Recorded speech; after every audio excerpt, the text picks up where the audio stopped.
Inilah ambisi dari Golden Dome, sebuah sistem pertahanan udara berlapis yang bukan hanya melindungi Washington atau New York, tetapi seluruh daratan Amerika. Sebuah mimpi lama era Perang Dingin yang kini bangkit kembali dengan satu tujuan, menjadikan Amerika tak terkalahkan. Gagasan membangun perisai udara global sebenarnya bukan hal baru. Tahun 1983, Presiden Ronald Reagan pernah meluncurkan apa yang disebut Strategic Defense Initiative, atau populer disebut Star Wars. Reagan ingin melindungi Amerika dari serangan nuklir Uni Soviet dengan menempatkan sistem laser dan pencegat di orbit bumi. Namun proyek itu ditinggalkan, teknologinya belum siap, dan biayanya terlalu besar. Tapi saat Donald Trump kembali ke Gedung Putih di tahun 2025, situasinya berbeda. Kini ada rudal hipersonik Rusia, sistem peluncur cepat Cina, dan satelit bersenjata di orbit. Kondisinya sangat mirip dengan mimpi buruk Reagan, dan Golden Dome adalah jawabannya. Trump percaya, lebih baik membayar sekarang untuk damai daripada membayar nanti untuk kehancuran. Golden Dome bukan hanya satu teknologi, melainkan sebuah sistem pertahanan berlapis 3 dimensi, di darat, di udara, dan di luar angkasa.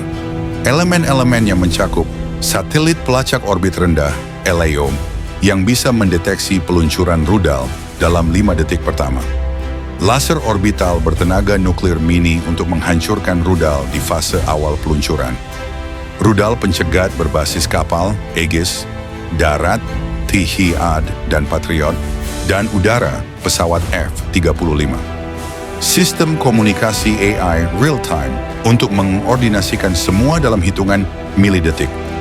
Sasaran utamanya adalah mencegat rudal musuh di 3 fase utama. 1. Boost phase, saat rudal baru lepas landas dari musuh. 2. Mid-course phase, ketika rudal melintasi luar angkasa. 3. Terminal phase, saat rudal mulai turun ke wilayah target. Jika fase pertama gagal, maka fase kedua dan ketiga akan mengambil alih. Golden Dome dirancang seperti perisai digital, terus-menerus aktif, memantau udara dan luar angkasa sepanjang waktu. Golden Dome diperkirakan sebagai proyek pertahanan terbesar sepanjang sejarah.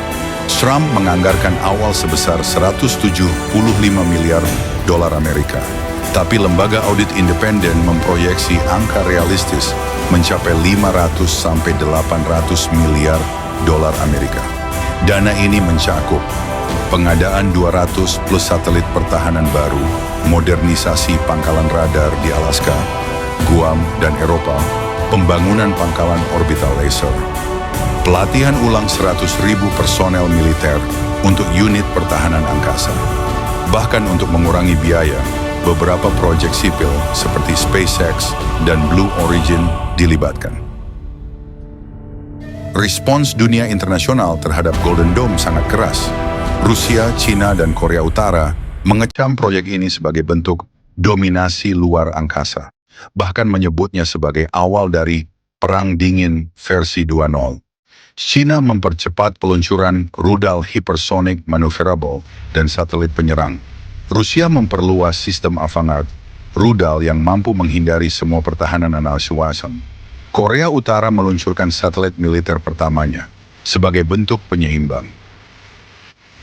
PBB mengadakan sidang darurat mengenai penggunaan senjata di luar angkasa. Beberapa negara NATO seperti Prancis dan Jerman bahkan mulai menyuarakan kehati-hatian.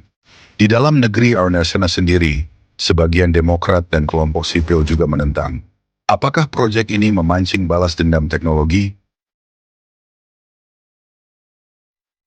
Apakah ini sah menurut Traktat Luar Angkasa 1967?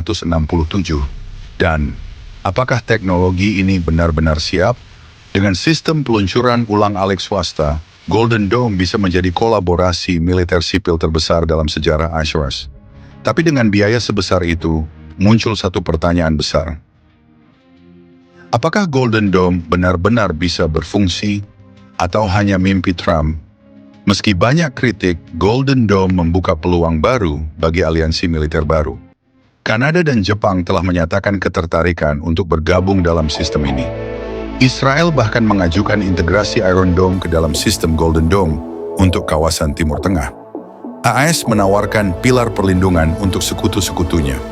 Negara yang bergabung akan memiliki akses ke sistem pelacakan dan perlindungan terbatas. Namun kontrol tetap berada di tangan AIS. Dalam strategi geopolitik, ini adalah langkah jenius. Golden Dome bukan hanya pelindung, ia adalah alat pengaruh global. Negara yang ingin merasa aman harus ikut di bawah kubah emas milik Washington. Namun dengan skala sebesar ini, Golden Dome menyisakan banyak pertanyaan. Apa yang terjadi jika sistem AI pusatnya diretas? Bisakah ia membedakan antara rudal, sungguhan, dan umpan elektronik? Apakah ini membuat Amerika terlalu percaya diri dan cenderung agresif secara militer? Dan yang terpenting, apakah dunia akan merasa lebih aman dengan perisai semacam ini? Atau justru lebih gelisah karena tahu bahwa Amerika kini punya sistem yang tak bisa ditembus? Golden Dome adalah revolusi, tapi seperti semua revolusi, ia datang dengan harga besar. Di masa depan, perang tak lagi dimulai dengan tank dan pesawat, perang dimulai dengan sinyal satelit, dengan AI, dengan senyap di langit gelap luar angkasa, dan Golden Dome mungkin menjadi simbol dari era itu.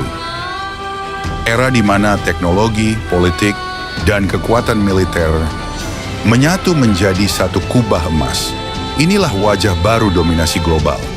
Bukan lagi tentang siapa punya rudal lebih banyak, tetapi siapa yang mampu menembak semuanya sebelum sempat diluncurkan. Jika Amerika berhasil membangun Golden Dome, maka untuk pertama kalinya dalam sejarah, satu negara akan benar-benar memiliki langit. Bagaimana menurutmu? Apakah Golden Dome akan menciptakan perdamaian abadi? Atau justru memulai perang bintang yang sesungguhnya? Tinggalkan komentar di bawah, jangan lupa subscribe.